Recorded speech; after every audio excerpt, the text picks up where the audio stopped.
Bem-vindos a mais uma sessão do Apocalipse Encriptado. Hoje temos a igreja bastante cheia, bastante repleta, que já não víamos há algum tempo. Temos muitas visitas. Vou fazer um curto resumo.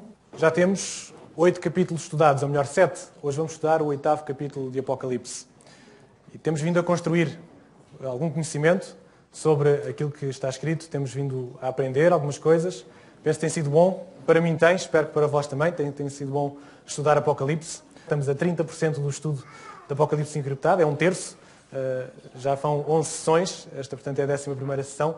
Temos nos primeiros 3 capítulos do Apocalipse as cartas às igrejas, as 7 igrejas. O primeiro ciclo de 7 que Deus apresenta. Depois, no capítulo 4, capítulo 5, estudamos o trono de Deus, falámos do trono de Deus. Depois, capítulo 6, capítulo 7, os últimos que estudamos, falámos dos 7 selos, outra sequência de 7 que o Senhor apresenta em Apocalipse. Deus faz tudo em ciclos de 7. Apresenta tudo em ciclos de 7, para nós percebermos bem. E temos estado a estudar esta sequência. Terminámos então na última culto, falámos do 7º selo. E hoje vamos conhecer outro novo ciclo de 7. Abre-se outro novo ciclo de 7. Falar das trombetas não é nada fácil. E eu descobri da pior maneira, não é? Quando me pus a estudar. Li um comentário que talvez diga bem esta dificuldade das trombetas. Encontra-se nas lições da Escola Sabatina do ano 1992, já lá vão umas décadas, e diz: os adventistas do 7º dia estão constantemente a estudar as profecias das trombetas. Como admitimos que não possuímos toda a luz, precisamos volver-nos para o Senhor para pedir a iluminação do Espírito Santo ao procurarmos compreender esta profecia. Portanto, se acham que para trás era complicado, hoje temos mais complicação ainda.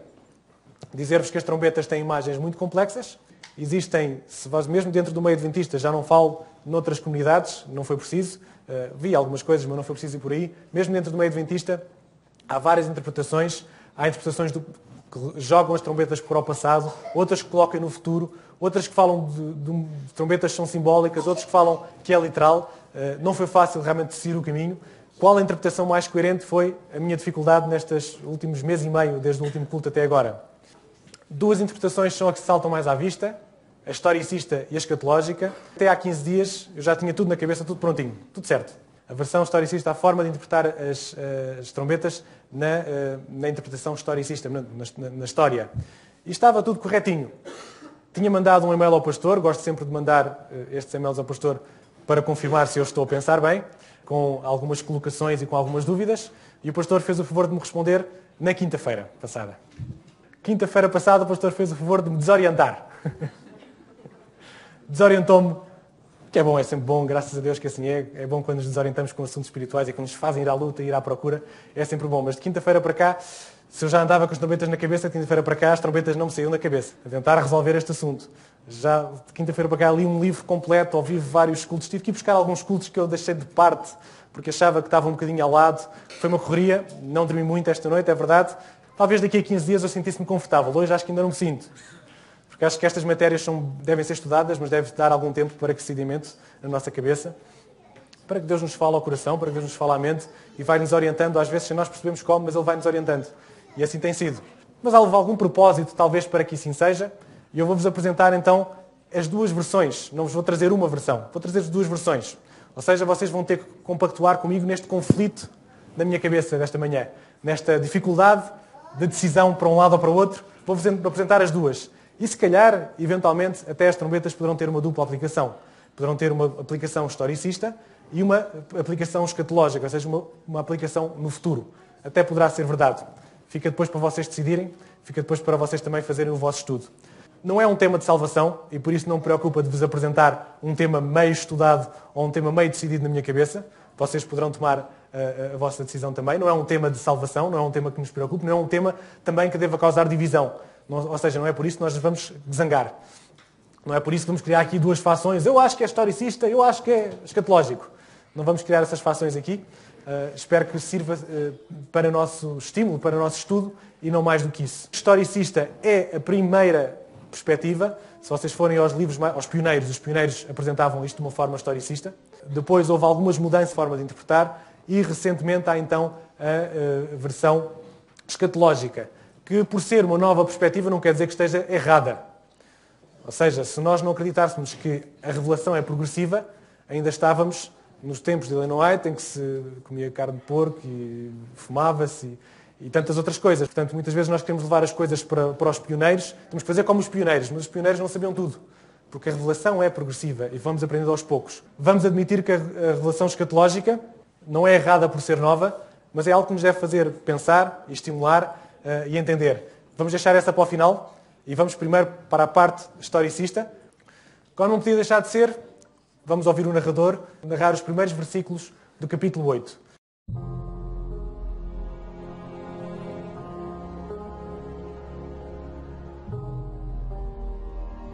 E vi os 7 anjos que estavam diante de Deus, e foram-lhes dadas 7 trombetas. E veio outro anjo e pôs-se junto ao altar, tendo um incensário de ouro, e foi-lhe dado muito incenso, para o pôr com as orações de todos os santos sobre o altar de ouro que está diante do trono. E o fumo do incenso subiu com as orações dos santos, desde a mão do anjo até diante de Deus. E o anjo tomou o incensário e o encheu do fogo do altar, e o lançou sobre a terra. E houve depois vozes, e trovões, e relâmpagos, e terremotos. Poderíamos dizer que este é o prelúdio do assunto das trombetas. Precisamos de pegar no prelúdio e entender o que é que ele quer dizer. Nós sabemos que Apocalipse temos estudado versículo a versículo para que possamos tirar o maior proveito de cada um deles. Então, na interpretação historicista, estamos perante uma nova cadeia histórica dentro do mesmo período cronológico das 7 igrejas e dos 7 selos que já estudamos. Vamos enquadrar trombetas dentro do período das 7 igrejas que nós já estudamos e dentro dos selos, dentro do período dos selos. Porque uma profecia é uma verdade que se amplia. E temos o exemplo de Daniel. A profecia de Daniel, nós temos Daniel 2, que nos apresenta a estátua. Depois Daniel 7, que apresenta os mesmos impérios, mas de uma outra forma. O mesmo assunto de uma outra forma. E depois temos Daniel 8 e 9, que nos apresenta o mesmo assunto, mas de outra perspectiva.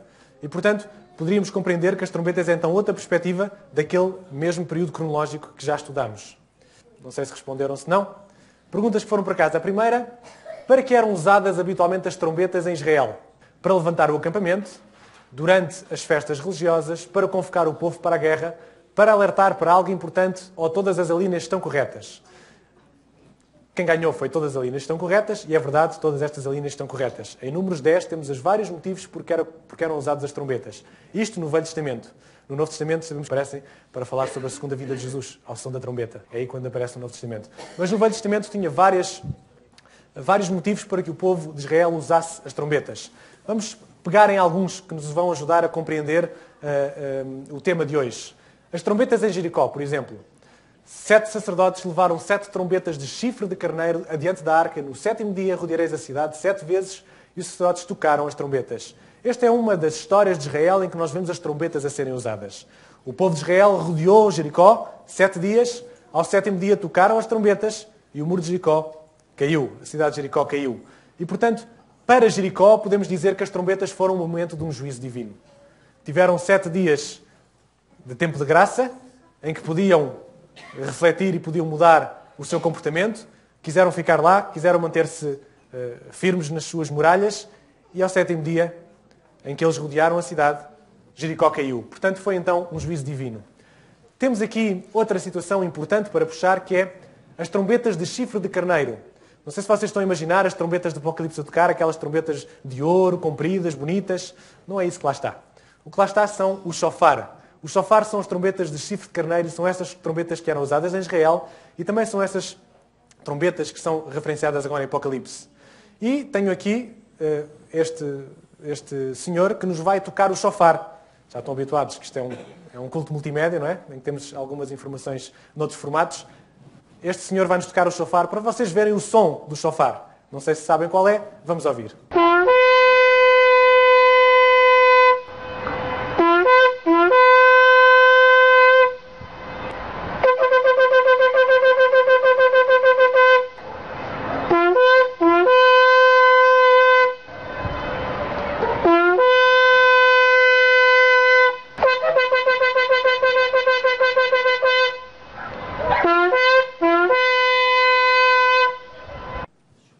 Não sei se era assim que imaginavam que era o som da trombeta, o som do shofar.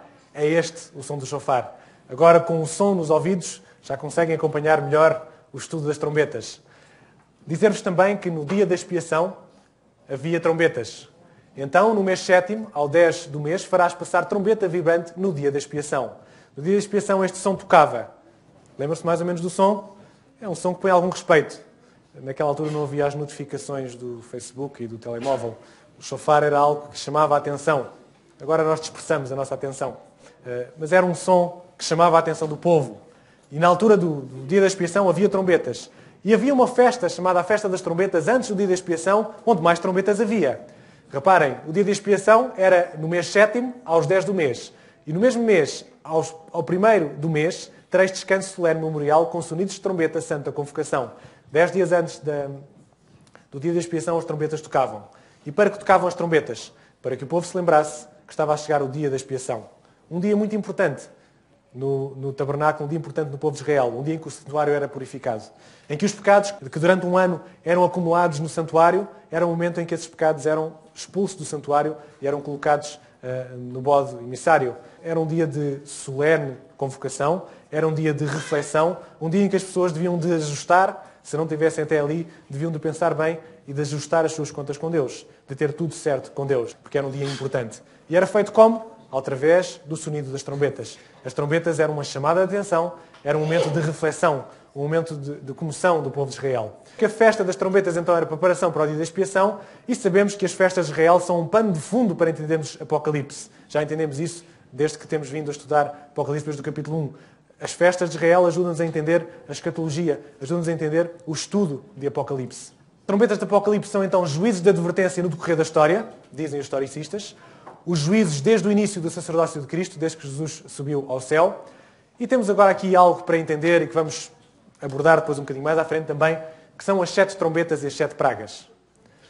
Apocalipse 8, 9 e 11 temos as 7 trombetas, que iremos estudar esta manhã as primeiras 4, e Apocalipse 16 temos as 7 pragas. Se nós compararmos umas com outras, como vocês podem ver, as trombetas e as pragas elas atingem mais ou menos a mesma coisa. Há ali algo semelhante com as trombetas e com as pragas. A primeira atinge a terra, a segunda atinge a terra. A segunda atinge o mar e a outra praga também atinge o mar, com algumas noções diferentes, mas parece que atingem a mesma coisa. Isto é uma informação importante para a frente, não para agora, até porque ainda nem falámos nisto, nas trombetas, mas lembrem-se das trombetas e lembrem-se das pragas. São alguma coisa que está em paralelo uma com a outra. Por outro lado, as trombetas são parciais, em que os acontecimentos têm o seu impacto de uma forma parcial na Terra, enquanto que as pragas já são globais. E as trombetas começam então com o ministério de sacerdotal de Cristo e as pragas começam então após o fim do tempo da graça. Mas são algo semelhante, ou seja, parece que umas nos chamam a atenção para as outras. Parece que os juízos de advertência das trombetas nos devem fazer lembrar que precisamos de estar atentos para não sofrer o juízo das pragas. Lemos agora o versículo 3. E veio outro anjo e pôs-se junto ao altar, tendo um incensário de ouro, e foi-lhe dado muito incenso para o pôr com as orações de todos os santos sobre os altares de ouro que está diante do trono. Outra pergunta. Quem é este anjo?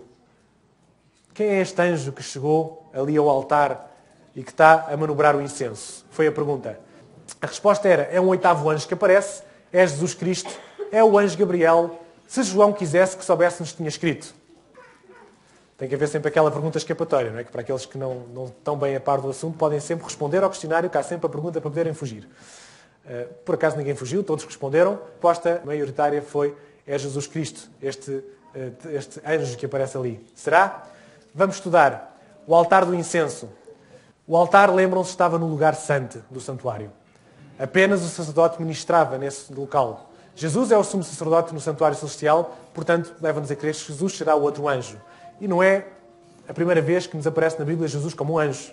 Várias vezes Jesus é apresentado como um anjo. O arcanjo Miguel, o anjo do concerto, o anjo do Senhor. Portanto, que apareça mais uma vez como anjo não nos espanta. Falando ainda do incenso, em Êxodo diz-nos, e farás um altar para queimar o incenso de madeira da acácia, e o farás. E Arão sobre ele queimará um incenso de especiarias cada manhã, e à tarde o queimará. Este será incenso contínuo perante o Senhor. Lembram-se então que este altar do incenso que foi criado no santuário foi dada a indicação que devia de ser tratado de manhã e à noite. Havia aqui um ministério contínuo no templo deste incenso que representava as orações dos santos. Este incenso devia estar sempre aceso no tabernáculo, de simbolizar as orações dos santos que sobem a Deus. Há ainda um outro texto, um Salmos, que nos ajuda a compreender também a relação das orações com o incenso e que podemos aplicar neste texto do Apocalipse. Davi está a orar ao Senhor e está a dizer: Senhor, a ti clamo, dá-te pressa em me acudir, inclina os ouvidos à minha voz quando te invoco, suba à tua presença a minha oração como incenso. Portanto, se Davi está a pedir pressa ao Senhor, parece que ele está um bocadinho perturbado, está aflito, os seus inimigos estão de volta dele. Ele diz: continuem a orar enquanto os perversos praticam maldade. Os seus juízos serão precipitados penha abaixo, mas ouvirás as minhas palavras que são agradáveis. Guarda-me dos laços que amarram e das armadilhas dos que me praticam iniquidade. Caiam os ímpios nas suas próprias redes, enquanto eu, nesse meio tempo, me salvo incómodo. Portanto, ele está a pedir que a sua oração suba como incenso. Esta oração de súplica que Davi está a ter, ele está a apresentá-la a Deus como incenso. Esta oração que Davi aqui apresenta é a oração por socorro e poderá ser um paralelo destas orações de socorro que os santos fazem a Deus, que agora vão ter resposta.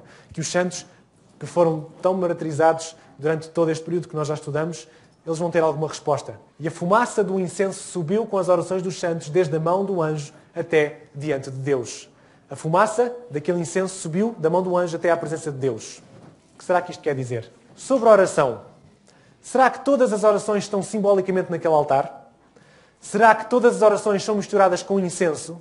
Será que apenas as orações dos santos estão no altar e são respondidas? Acho que Deus consegue lidar com todo o tipo de orações. Foi esta a pergunta para casa. A resposta está um bocadinho dividida, mas diz que todas as orações estão simbolicamente no altar. Acham? Basta lermos um bocadinho melhor. Subiu com as orações dos santos. Ou seja, orações que são atendidas e que não são atendidas. Vamos abordar um bocadinho e fazer alguma aplicação aqui. O tabernáculo tinha um véu que separava o lugar santo do lugar santíssimo. Esse véu não ia até cimo, ficava um bocadinho mais abaixo. Para quê? Para o fumo do incenso passava do lugar santo para o lugar santíssimo, para a presença de Deus. Por isso o fumo subia da mão do anjo que lá estava para a presença de Deus, para o lugar santo.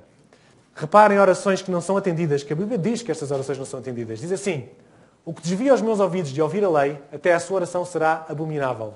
Provérbios 28, 9. Em Salmos diz: se eu atender à iniquidade do meu coração, o Senhor não me ouvirá. Em Isaías diz: eis que a mão do Senhor não está encolhida para que não me possa salvar, nem agravado o seu ouvido para que não possa ouvir.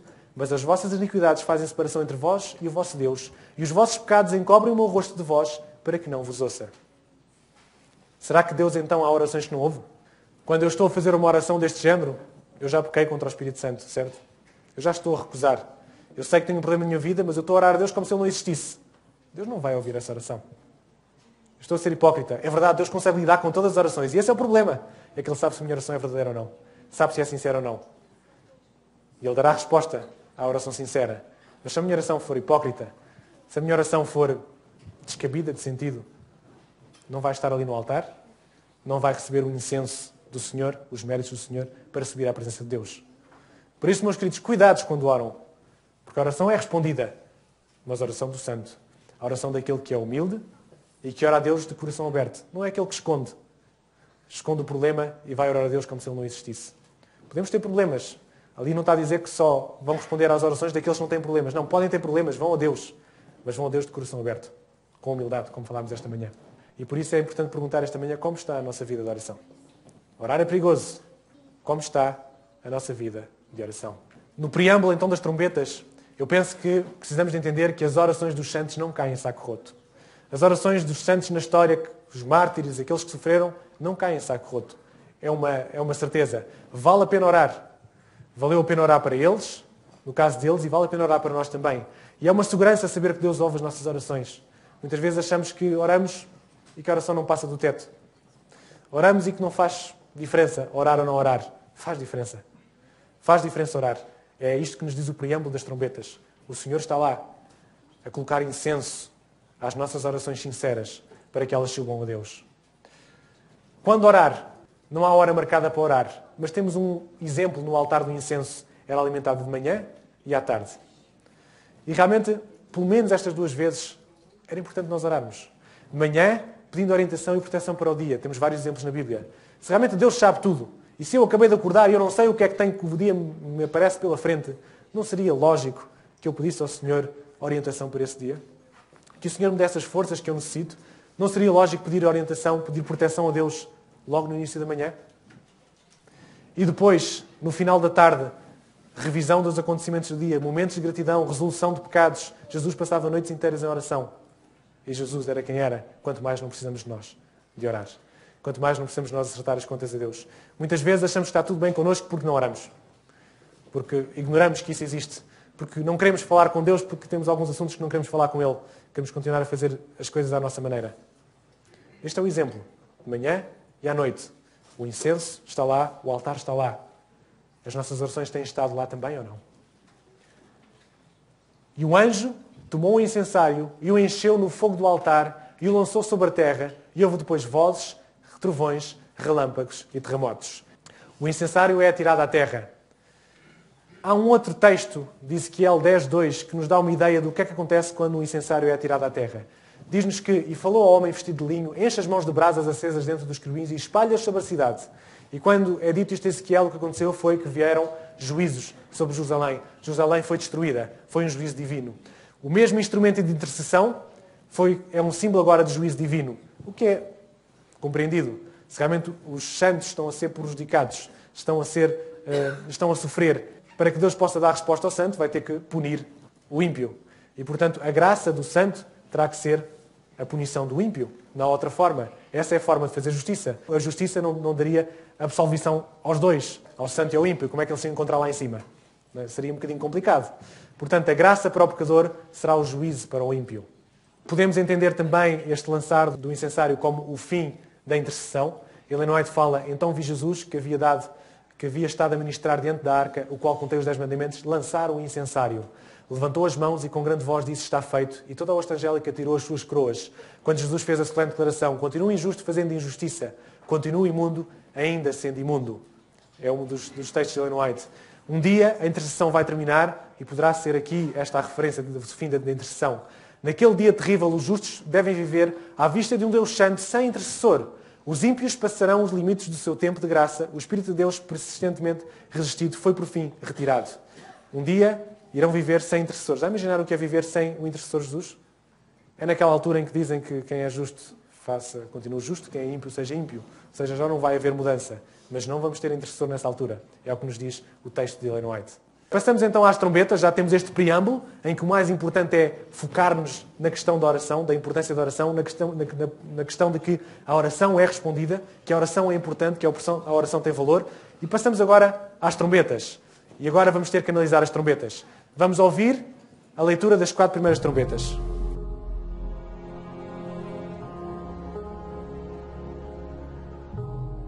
E os 7 anjos, que tinham as 7 trombetas, prepararam-se para tocá-las.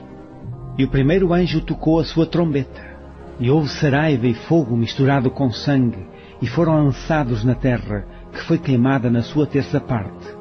Queimou-se a terça parte das árvores, e toda a erva verde foi queimada. E o segundo anjo tocou a trombeta, e foi lançada no mar uma coisa, como um grande monte ardendo em fogo, e tornou-se em sangue a terça parte do mar. E morreu a terça parte das criaturas que tinham vida no mar, e perdeu-se a terça parte das naus. E o terceiro anjo tocou a sua trombeta, e caiu do céu uma grande estrela, ardendo como uma tocha, e caiu sobre a terça parte dos rios e sobre as fontes das águas. E o nome da estrela era Absinto. E a terça parte das águas tornou-se em absinto, e muitos homens morreram das águas, porque se tornaram amargas. E o quarto anjo tocou a sua trombeta, e foi ferida a terça parte do sol, e a terça parte da lua, e a terça parte das estrelas, para que a terça parte deles se escurecesse, e a terça parte do dia não brilhasse, e semelhantemente a noite. E olhei, e ouvi um anjo que voava pelo meio do céu, dizendo com grande voz, ai, ai, ai, dos que habitam sobre a terra, por causa das outras vozes das trombetas dos 3 anjos, que hão de ainda tocar.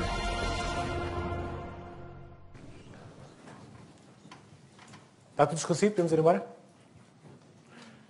Ainda agora vai começar a complicar, não é? Agora estas trombetas têm imagens que não são fáceis, como vos dizia. Os 7 anjos que tinham as 7 trombetas prepararam-se para tocá-las. Algo semelhante entre os selos e as trombetas. Os 7 selos têm uma cena introdutória que é o trono de Deus. As 7 trombetas têm uma cena introdutória que é Jesus no altar do incenso. Depois temos um grupo de 4 selos, lembram-se especial, que eram os 4 cavaleiros, E depois havia um grupo diferenciado de outros 3 selos. Também aqui temos um grupo de 4 trombetas e depois temos um grupo diferenciado dos 3 ais. As próximas 3 trombetas são piores ainda do que as 4 primeiras. E, portanto, ai daqueles que vivem na terra, era o que dizia o anjo. Temos algumas coisas semelhantes. Eu creio que Deus usa estes paralelos para nos poder ajudar a situar no nosso estudo. Sobre os juízos de Deus, podemos já perceber que há muitas divisões aqui. Não estamos em consenso. Então, os juízos de Deus são sempre uma ação direta de Deus, são apenas consequências da maldade, vão ocorrer apenas no final dos tempos, nenhuma das explicações é verdadeira, quase que perca o juízo ao tentar entender.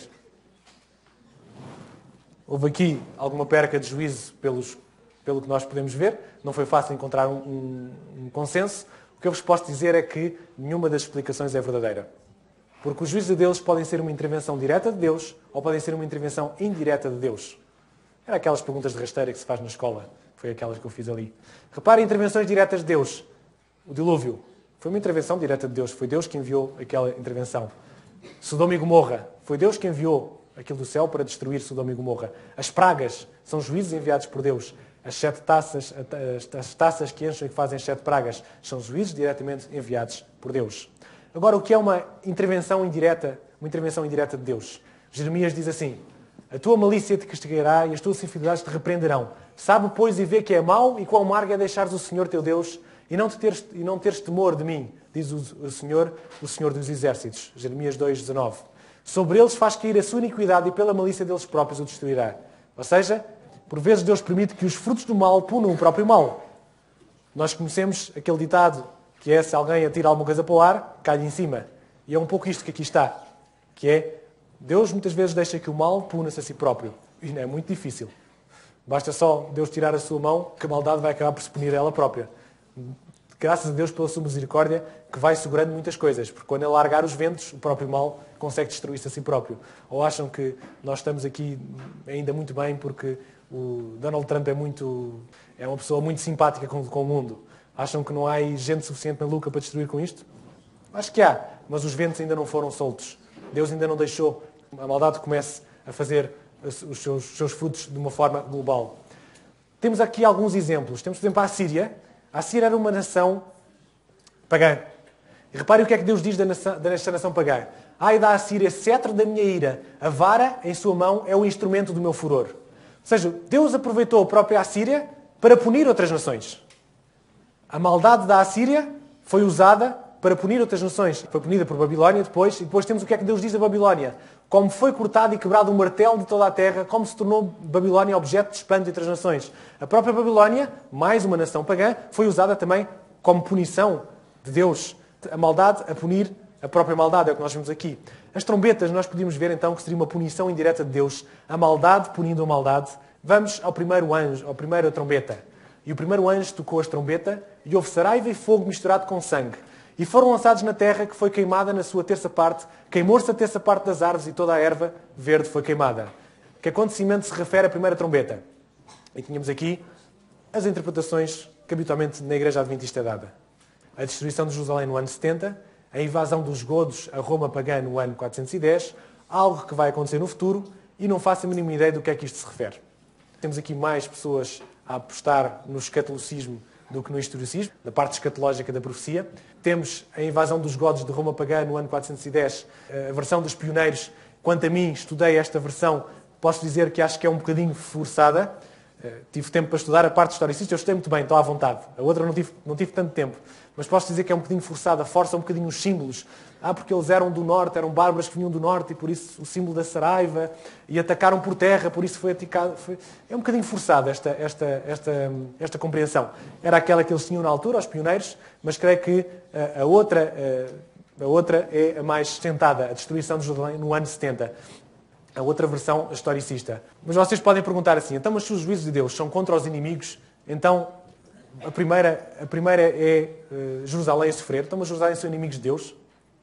Podia ser a primeira pergunta. E se calhar foi por isso que os pioneiros não colocaram Jerusalém como a primeira trombeta. Então, mas eles são o povo de Deus. Muito bem, deixem-me perguntar-vos uma coisa. Será que os judeus acabaram amigos ou inimigos de Deus?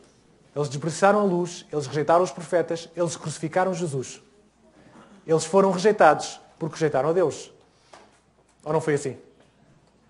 Jerusalém foi destruído no ano 70, porque rejeitou a Deus. E por isso foram rejeitados. Será que são amigos ou inimigos de Deus? Eles representaram um povo que foi amigo de Deus.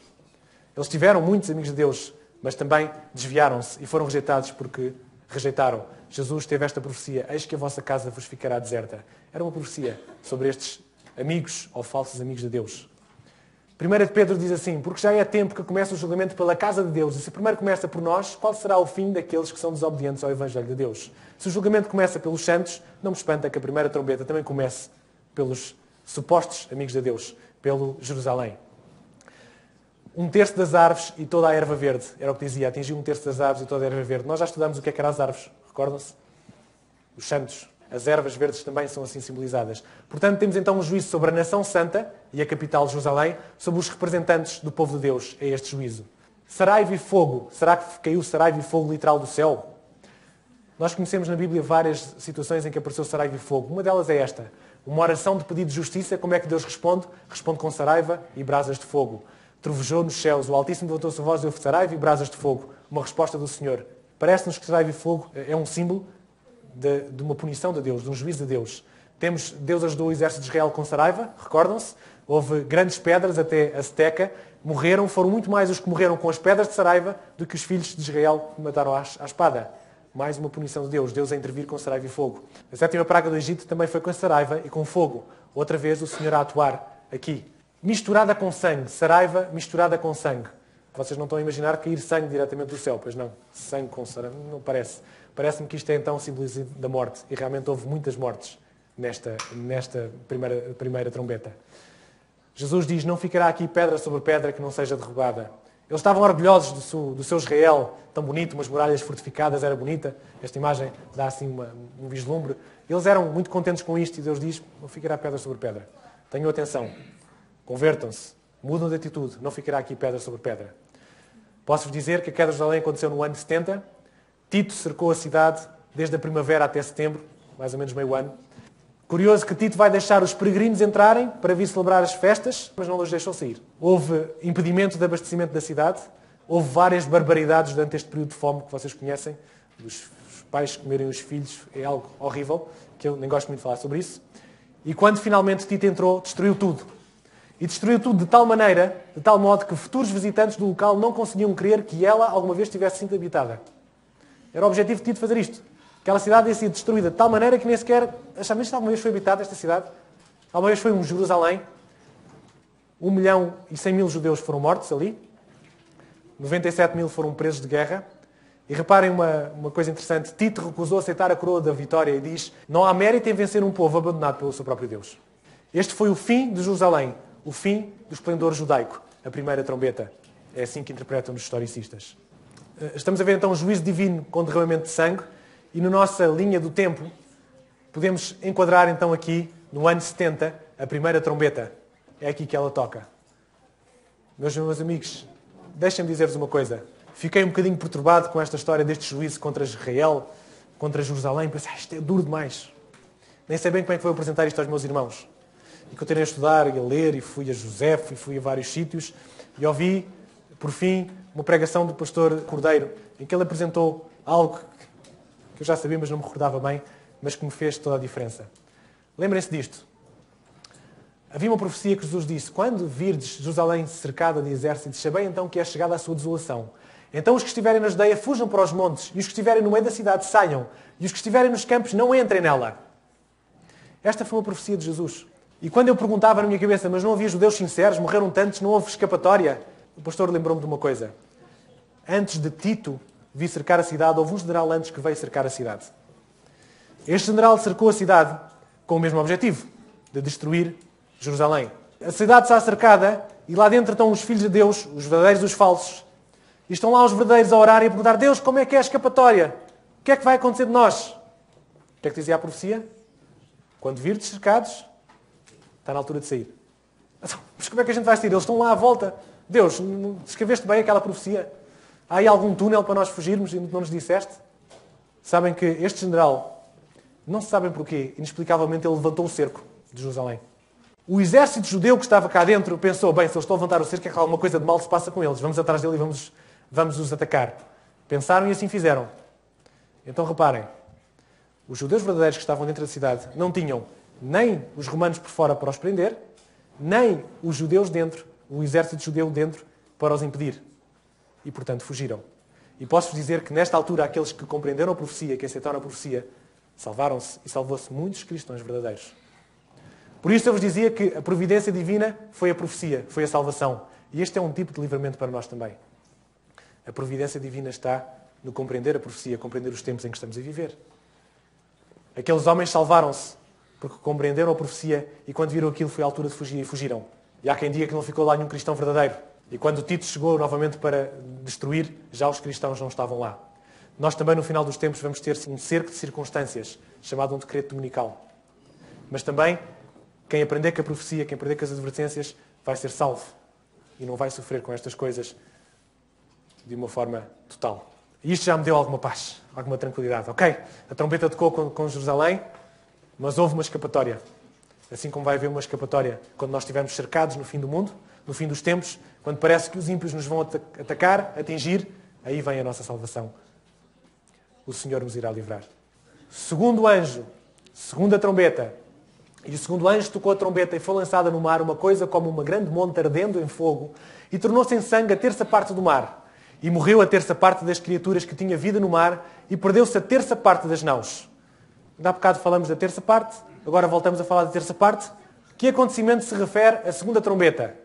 Se o outro estava confuso, este mais confuso está. Fico feliz que vocês estão tão confusos quanto eu e precisam de estudar tanto quanto eu. Será que foi a incursão dos vândalos sobre Roma guiados por Genserico? Os pioneiros diziam que Genserico, que era um pirata do mar, veio atacar Roma, destruiu 1100 barcos com barcos de fogo. Parecia uma montanha de fogo e é assim que eles interpretam esta primeira trombeta. Lá está, acho que estão a puxar um bocadinho, a forçar um bocadinho os símbolos. Outra versão é a queda de Roma, a nova Babilónia. Algo que vai acontecer no futuro, ou continua a não perceber nada disto. Há quem continua a não perceber nada disto, mas temos aqui um empate técnico aqui entre a queda de Babilónia e entre algo que vai acontecer no futuro. Ainda há pouco estávamos todos virados para a escatologia, agora já estamos divididos. Montanha. A Bíblia diz-nos o que é montanha, em Jeremias. Nós sabemos o que é montanha. A montanha é uma nação. Monte destruidor, referindo-se a Babilónia, destróis toda a terra, estenderei a minha mão contra ti. Portanto, o monte que queima, em profecia, montanha é uma nação. Mar. Em Apocalipse diz que as águas que viste onde se assenta a prostituta são povos, multidões, nações e línguas. Portanto, estamos perante povos, nações novamente. Será que isto faz sentido? Talvez faça. Uma montanha atirada ao mar. Estamos perante o quê? Perante uma nação atirada, dispersa entre as nações. Um terço do mar tornou-se em sangue. Um terço dos povos, ou seja, morte entre as nações. Mar simboliza gente, simboliza povos, estamos morte entre as nações. Morte de um terço das criaturas do mar. Morte de indivíduos. Dessas criaturas que vivem nesses povos, morreram. Os navios, um símbolo da economia. Era a forma de negociar entre os povos, não era? Eles mandavam barcos, não tinham TGV nem aviões, eram os barcos que levavam o comércio entre as nações. Portanto, um terço da economia também foi atingida. Onde é que isto se enquadra? Enquadra-se na queda de Roma Ocidental, dispersa entre as nações, atacada sucessivamente pelas várias tribos bárbaras, com muitas baixas humanas e na economia. Então os bárbaros vieram, recordam-se, nós estudamos isto, os bárbaros começaram a atacar aqui, em 352, até que em 476 conseguiram depor o último imperador. As 10 tribos bárbaras vieram, por isso se chamam bárbaros, porque eram terríveis, e a palavra vandalismo vem exatamente dos vândalos que destruíram muita coisa, e a nação romana foi atirada, dispersa entre as nações bárbaras. E temos então aqui a segunda trombeta, será este o momento que os historicistas identificam, da destruição Roma imperial, Roma pagã. É aqui que é identificada esta segunda trombeta. Terceira trombeta. E o terceiro anjo tocou a sua trombeta e caiu do céu uma grande estrela ardendo como tocha e caiu sobre a terça parte dos rios e sobre a fonte das águas. E o nome da estrela era Absinto. E a terça parte das águas tornou-se em absinto. E muitos homens morreram nas águas porque se tornaram amargas. Começamos a complicar. Temos mais símbolos para entender. O que é o acontecimento da terceira trombeta? Bom, agora já temos uma maioria. E vieram agora todos para o historicismo. Será a contaminação da igreja por erros de idolatria. Havia também a invasão de Roma pelos hunos, sob a liderança de Átila, algo que vai acontecer no futuro, ou isto está a tornar-se muito repetitivo? Qual é a próxima pergunta? Terceira trombeta. Estrela que caiu no céu. Nós sabemos quem é a estrela que caiu do céu. Como caíste desde o céu, ó estrela da manhã, filho da alva? Como foste lançado por terra, tu que debilitavas as nações? Jesus também é considerado a estrela da manhã, mas não uma estrela amarga, me parece. Portanto, aqui estaremos a falar de Lúcifer. Absinto. Moisés identificou o absinto como idolatria. Vem aqui, para vós, entre vós, não haja homem, nem mulher, nem família, nem tribo, cujo coração hoje se desvie do Senhor, nosso Deus, para que vá servir aos deuses destas nações, para que entre vós não haja raiz de fel e de absinto. Portanto, podemos dar como símbolo de absinto, que é uma planta amarga, a idolatria. Uma estrela amarga, penso que é Lúcifer, a idolatria que ele trouxe, penso que estaria bem implicado aqui. Água amarga. Aquele que beber da água da vida, nunca mais terá sede. Mas a água da vida aqui ficou amarga. A mensagem do Evangelho ficou inquinada neste momento da história. Nós conhecemos qual é este momento da história. Os homens morreram por causa das águas amargas. Morreram? Uma morte espiritual. Por causa de um Evangelho inquinado. Portanto, estamos num período de escassez de água espiritual. Recordam-se quando falámos do terceiro selo, falamos de um período de negociação em que não havia pão. É o mesmo período em que nós estamos. Agora não há água espiritual. Satanás corrompeu a igreja, que passou a dar água amarga. Seria a interpretação historicista desta trombeta. Contaminação da igreja por erros, por idolatria. Seria esta a maldade a punir a própria igreja. Aqui com a mão de Satanás. Seria então o início, podemos considerar aqui o início e para a frente, da supremacia papal. Quando os erros começaram a entrar, quando tantas coisas começaram a tirar a pureza da igreja. E o quarto anjo tocou a trombeta e foi ferida a terça parte do sol e a terça parte da lua e a terça parte das estrelas, para que a terça parte deles escurecesse e a terça parte do dia não brilhasse e semelhantemente à noite. Terça parte, ainda não falámos sobre isto. Acho que ainda vamos falar para a frente. Pergunta, a que se refere o sol, a lua e as estrelas? Temos aqui um consenso ao povo de Deus e ao próprio Jesus. Algumas interpretações historicistas dizem que isto é o imperador, os senadores, os cônsules romanos, os luminares romanos. Lá estamos a forçar um bocadinho a estrutura bíblica, me parece. E há ainda aqueles que, ora, são o sol, a lua e as estrelas, não compliquemos. Bom, estamos a identificar como símbolos. E a seguir, qual é o acontecimento que se refere a quarta trombeta? O oráculo fez cair Roma, o último imperador de Roma. É aquela primeira classificação histórica dos pioneiros. Escuridão medieval causada pela supremacia papal, foi o que mais votaram. Algo que vai acontecer no futuro, desisto, é melhor falarmos nisto no dia 13. Portanto, admitindo que vocês já estão cansados destas perguntas e que já não chegam a conclusão nenhuma, coloquei ali aquela hipótese de fuga. Quarta trombeta, Sol, Lua e as estrelas. O que são o Sol, a Lua e as estrelas? A Bíblia responde. Lembram-se do sonho que José teve? Ele sonhou que os feixes se inclinavam para ele e sonhou que a própria Lua, o Sol e as 11 estrelas se inclinavam para ele. E o pai percebeu o que é que ele queria dizer. Ele vai responder, mas estás a dizer que eu, a mãe e os teus irmãos nos vamos curvar perante ti? Sol, Lua e as estrelas, povo de Deus. Eles eram o povo de Deus e, portanto, esta poderá ser uma das interpretações. A outra, a mulher vestida de sol em Apocalipse 12. Vestida do sol da justiça, vestida do sol, que é representante de Cristo. O sol, Lua e as estrelas, estamos perante o povo de Deus, estamos perante um símbolo do próprio Jesus. A igreja apagou a mensagem verdadeira. Apagou a mensagem de Cristo, apagou a mensagem dos servos de Deus e foi aquele momento escuro que nós conhecemos da história. A luz do povo de Deus apagou-se, a luz de Cristo foi ofuscada. A influência da estrela absinto, que foi Satanás, inquinou a água, diminuiu a luz, que devia brilhar e agora não brilhava neste período da história, neste período medieval que nós conhecemos, chamado como a Idade Escura. O tempo da igreja de Tiatira, que foi a cidade mais medíocre das 7 que nós estudamos, representa o período mais medíocre da história do Evangelho. E por isso está ofuscado o sol, a lua e as estrelas. Aqui algumas coisas para nos fazer lembrar. A escuridão da Idade Média, a chamada Idade das Trevas. A igreja afastou-se da Bíblia e deixou de dar a sua luz. As pessoas voltaram-se para tradições, para dogmas. É aqui que surge o ateísmo secular. É aqui que se começa a duvidar que Deus exista. A igreja monopoliza o acesso a Deus e o sacerdócio de Cristo é apagado. O sacerdócio de Cristo que devia estar acessível a todos, e está acessível a todos, mas é ofuscado pela igreja e agora temos que ir padre a confessar. A igreja passa a perseguir e a matar os hereges em nome de Deus. Os santos, os que estão corretos, são os que são perseguidos pela igreja. Portanto, esta é a história mais horrível e incrível de todas as histórias e Apocalipse vai voltar a focar e falar um bocadinho melhor sobre isto. Portanto, a quarta trombeta seria então a escuridão medieval causada pela supremacia papal. O obscurecimento do ministério do sacerdotal de Cristo. Seria esta quarta trombeta. Podíamos colocar então aqui, no período de Tiatira, na supremacia papal, esta quarta trombeta. Decoraram? No final há perguntas, está bem? Da outra vez não apresentei perguntas e as pessoas, onde é que estão as perguntas? Este final há perguntas. Quem gostou até aqui e quem não quer aprender mais nada pode fechar os ouvidos. Mas não seria justo eu apresentar-vos a versão historicista e dizer-vos, pronto, está tudo, podemos ir embora. Poderá haver uma segunda aplicação para as trombetas. E, portanto, eu tenho que as trazer para vós, mesmo que ela não esteja suficientemente mastigada por mim, mas vocês poderão depois mastigá-la também se quiserem continuar a estudar. Numa perspectiva escatológica, não se volta atrás. Ou seja, as trombetas não vão voltar atrás outra vez ao mesmo período. Vão para a frente.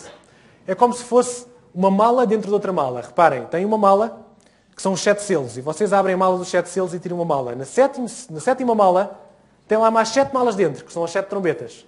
E vocês continuam a abrir a mala e chegam à 7ª mala, que é a 7ª trombeta, e então vão abrir as pragas, as 7 pragas. Ou seja, é uma sequência e não em paralelo. E porquê é que dizem isto? Depois destas coisas olhei e eis uma porta que estava aberta e a primeira voz que, como de trombeta, ouvira falar comigo, disse só para aqui mostrar-te as coisas que depois destas devem acontecer. Portanto, entendem os catolicistas que há aqui uma sequência, não se volta atrás, há aqui uma sequência nas trombetas. Depois do último selo, abre-se um período novo. Mas todos os 7 selos culminam com a volta de Jesus. Ou seja, a última igreja qual é? Laodiceia começou em 1844. Esta última igreja vai até onde? Até à volta de Jesus. Portanto, a última igreja vai até à volta de Jesus. Depois temos o 7º selo. O 7º selo vai até onde?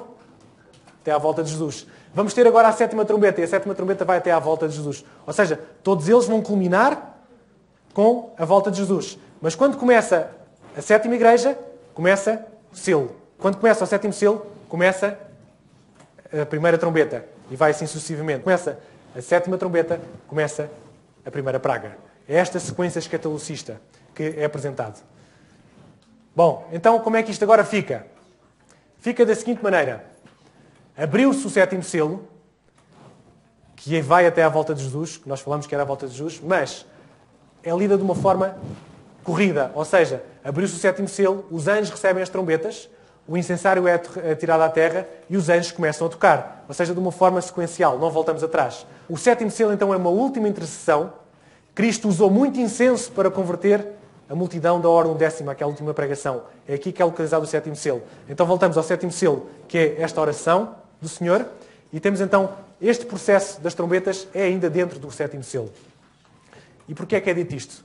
Solenes acontecimentos ainda ocorrem diante de nós. Soará uma trombeta após outra, uma taça após outra, serão derramadas sucessivamente sobre os habitantes da terra. Ou seja, neste texto de Ellen White parece-nos entender que estamos a falar de uma coisa no futuro.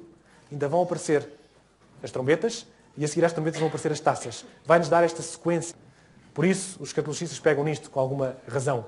Não vou ler o texto que vocês sabem muito bem, vou só abordar aqui mais alguns aspectos. Lembram-se que Deus disse, não soltem os ventos. Segurem os ventos. Ainda em Apocalipse 7 nós estudamos, segurem os ventos. E agora chegamos ao momento em que eles vão soltar os ventos. Os 7 anjos vão tocar quando os ventos começam a ser soltos. Então tentem entender agora isto. No dia da expiação, o sacerdote ia para o lugar santíssimo, trabalhava no lugar santíssimo, ou seja, pegava nos pecados, simbolicamente nos pecados do lugar santíssimo, e depois, antes de chegar ao pátio onde estavam as pessoas, ele voltava ao lugar santo. E o que é que ele fazia no lugar santo? Ele pegava no bode emissário Azael, Satanás, e recebia todos os pecados do santuário. Este bode era colocado todos os pecados do santuário. E depois, então, depois disto, é que ele vinha para o pátio, para o povo, símbolo da vinda de Jesus que chegou para o povo, e então o bode era enviado, o tal milénio, como nós sabemos. Este período, este entremeio entre o lugar santíssimo e o pátio, em que ele está exatamente a passar os pecados, seria então o tempo de Satanás, as pragas, 1/3. Ou seja, os catolicistas entendem que estas primeiras 7 pragas que nós lemos não são propriamente juízos divinos, mas são Satanás, em que os ventos foram soltos e Satanás vai atuar, e Satanás vai fazer uma contrafação das 7 últimas pragas. Tranquilo? Ou não? Faz confusão, não faz? Reparem num terço. Porquê? Satanás é o anjo de 1/3. Ele só pode atuar a uma parte. 1/3 quer dizer uma parte, não é? Ele só pode atuar uma parte. Portanto, temos a contrafação de Satanás das 7 pragas. E por isso aquela semelhança entre as 7 pragas de Deus e agora estas 7 pragas de Satanás. É o que dizem os dos catolicismos. Espero que não esteja a perder adeptos neste momento. Que a malta não esteja a bloquear. Temos outra coisa interessante e podemos olhar para este quadro com alguma razão. A contrafação de Satanás é o anjo de 1/3, é as 7 trombetas. As 7 pragas é os juízos divinos. As trombetas são parciais, as pragas são globais. As trombetas começam ainda antes do fim do tempo da graça, as pragas depois do fim do tempo da graça. Será aquele período em que o povo de Israel andou à volta de Jericó, os 7 dias, até que ao 7º fez cair? Será aquele período em que os animais vieram para a arca durante 7 dias e as pessoas ficaram a olhar para os animais? Era aquele período dos 7 dias. Depois temos as trombetas, são juízos, mas ainda com misericórdia. As trombetas ainda há misericórdia, só um terço é que é atingido e nós sabemos que os filhos de Deus não são atingidos. E temos os juízos punitivos no final, depois do tempo da graça, então temos os juízos punitivos de Deus. Parem, nós podemos chamar os 7 trombetas também como 7 pragas. Porquê? Porque quando chegamos a Apocalipse 9 diz aqueles que não morreram com as primeiras pragas, e está-se a referir aqui às trombetas. E depois chegamos a Apocalipse 15:1 e diz e agora vem as últimas 7 pragas. Se há últimas 7 pragas é porque houve umas primeiras 7 pragas. Portanto, no fundo serão 14 pragas, sendo as primeiras 7 uma contrafação de Satanás, e será numa destas pragas em que Satanás irá aparecer como Cristo. As 14 pragas, as primeiras 7, a atuação de Satanás em que é liberto os ventos e ele pode atuar, e as últimas 7 que são atuações diretas de Deus. Claro que, para falarmos nisto, nas 7 trombetas e 7 pragas, de uma coisa no futuro, teremos que falar no literal. É difícil fazer simbolismos de uma coisa do futuro. A primeira trombeta seria saraiva e fogo, destruição de um terço das árvores. Estaremos a falar talvez de meteoritos incandescentes que vão vir, não sei. Na segunda praga, estamos a falar do monte ardente que atinge o mar, talvez um asteroide que contamina a água. Estou a falar com algumas coisas que eu li, mas não posso falar com certeza, como é óbvio. Na terceira trombeta, uma estrela, sabemos que é Satanás, que é Absinto, atinge os rios. Portanto, Satanás vai contaminar as águas, literalmente, e os homens vão passar cedo. Na quarta trombeta, é ferida o Sol, a Lua e as estrelas. Um terço dos luminares são escondidos. Bom, reparem, se há erupções vulcânicas, se há impactos meteoritos, se há asteroides, a atmosfera fica poluída e leva-nos ao escurecimento do dia. Talvez seja uma das interpretações. E agora, na interpretação escatológica, tínhamos que mudar a nossa linha do tempo, tínhamos que pôr Laodiceia aqui, o ano 2017, tínhamos os selos antes, e eu só vos falei da interpretação dos selos historicista, não vos falei escatológica. Depois, no sétimo selo, abre-se a sétima trombeta, que estaria aqui. Aqui estaria o fim do tempo da graça e depois as 7 taças. É algo que ainda está a fermentar na minha cabeça, é algo que também poderá fermentar na vossa, se quiserem. Não vos queria deixar de trazer as duas interpretações mais comuns. A outra, muito mais comum, esta que surgiu há algum tempo também na igreja, para vocês pensarem. O último versículo. E olhei e ouvi um anjo voar pelo meio do céu, dizendo com grande voz: ai, ai, dos que habitam sobre a terra, por causa das vozes das trombetas dos 3 anjos que ainda hão de tocar. Faltam 3 trombetas, que são os 3 ais. E estes são impressionantes juízos que iremos estudar da próxima vez. Diz a lição da escola sabatina, cada um deles seria tão devastador que recebe a designação especial de ai. Ou seja, se as 4 primeiras foram más, esperem para as próximas 3, que vão ser mais complicadas ainda. O próximo tema será então os 3 ais, são o que nós iremos estudar. Vamos rapidamente aqui às perguntas, se a vossa cabeça ainda permitir. Palavras-chave do primeiro juízo: saraiva, fogo, sangue. O que é que foi afetado? A terra, um terço da terra, um terço das árvores, toda a erva verde. A interpretação historicista diz que isto é a destruição de Jerusalém. Quem é o executor historicista? É os romanos. Tito é o executor desta trombeta. A interpretação escatológica diz que é, literalmente, destruição de um terço da terra, não é? Não sabemos muito mais disto. E sabemos que o executor então será Satanás. Qual foi a segunda trombeta e as segundas palavras-chave? Lembram-se? A primeira foi a terra, a seguir foi o mar. E o que é que atingiu o mar? Uma montanha. Temos um monte a arder que cai do mar, um terço do mar, um terço dos peixes, um terço das naus é atingido. Qual é a interpretação historicista? Que vai atingir outra, portanto, é Roma, as tribos bárbaras a atingir Roma. Interpretação escatológica. Não podemos dizer muito mais, destruição de um terço do mar, com a poluição, será Satanás este executor escatológico. Terceira, a estrela que caiu do céu, chamada Absinto. O que é afetado com esta estrela? As fontes das águas. Um terço dos rios, um terço das águas, um terço dos homens. Água potável, digamos assim. Qual é a interpretação historicista disto? A contaminação da igreja. Quem foi executor? O próprio Satanás, a própria igreja cristã, acabou por executar esta punição. A interpretação escatológica terá que ser literal, e aí será contaminação de um terço das águas potáveis, o executor Satanás. Por fim, Sol, Lua e as estrelas. Muito bem, foi ferido ao Sol, a Lua e as estrelas. O que é que foi afetado? Um terço do Sol, um terço da Lua, um terço das estrelas. Qual é a interpretação historicista? Obscureceu-se o sacerdócio de Cristo. O executor historicista é então aqui a Roma papal. Na interpretação escatológica, literalmente não podemos saber muito mais, escureceu-se o terço dos luminares da terra e o executor é Satanás. Vamos terminar com uma aplicação. Trago-vos esta história. Conta um médico que, quando estava nas suas aulas de medicina, houve um feriado um feriado daqueles ao pé de um fim de semana que causou 3 dias de folga. E, portanto, naquele dia, na classe, estavam todos muito agitados. Os alunos de medicina que estavam ali estavam a contar o que é que tinha acontecido, o que é que não tinha acontecido, como é que foi o fim de semana e que fizeram isto, aconteceu aquilo. E entra o velho professor de anatomia. E o professor de anatomia reparou que aqueles alunos estavam muito excitados e deu a primeira pancadinha de mesa, a primeira pancadinha de advertência. Foi assim um silenciozinho, mas rapidamente aquilo voltou outra vez ao mesmo e o professor dá a segunda pancadinha para continuar. E voltamos ao mesmo e dá a terceira pancadinha. E continua e o professor aí vai dar uma pancada forte na mesa e vai dar um grito. Eles assustaram-se. Nunca tinham ouvido o professor ter aquela atitude. E o professor vai-lhes dizer uma coisa que diz este médico que nunca mais esqueceu. Ele diz-nos assim, olhem, da minha experiência de professor, eu vou contar-vos uma coisa. Apenas 5% dos alunos desta sala vão ser grandes médicos. Apenas 5% destes alunos vão ser excelentes, vão ser extraordinários. Todos os outros 95% vão ser medíocres. Essa é a minha experiência. E esta manhã eu quero dar aula para estes 5% que querem ser médicos excelentes. E mesmo que os 95% não deixem, eu tenho que dar aula porque eu não sei quem são os 5%. 5% são realmente excelentes e é estes que eu queria apresentar a mensagem. E deixa-me dizer-vos que isto aplica-se a tudo. A todas as profissões. Apenas 5% dos médicos são excelentes médicos. Apenas 5% dos enfermeiros fazem diferença. Apenas 5% dos taxistas são bons taxistas. Todas as profissões vocês podem pensar no mesmo. Apenas 5% são pessoas que se destacam. São pessoas de valor. Todas as outras são medíocres. E realmente é triste quando nós vemos que as pessoas podiam ser excelentes, mas elas não passam de medíocres.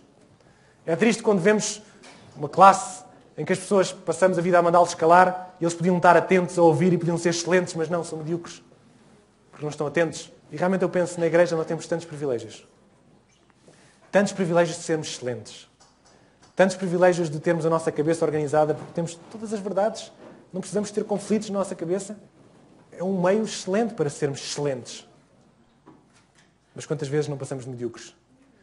Meus queridos, as profecias ensinam-nos que 5% são os que vão ser salvos. São aqueles cristãos excelentes, porque os outros não passam da mediocridade. 5%. A pergunta esta manhã é, de que lado é que eu estou? Dos 5% excelentes ou dos 95% medíocres? Este médico termina dizendo, nunca mais me esqueci deste velho professor. Este é um daqueles 5% dos professores que marcam um aluno. Meus queridos, medíocres ou excelentes? A escolha é nossa. Um bom sábado.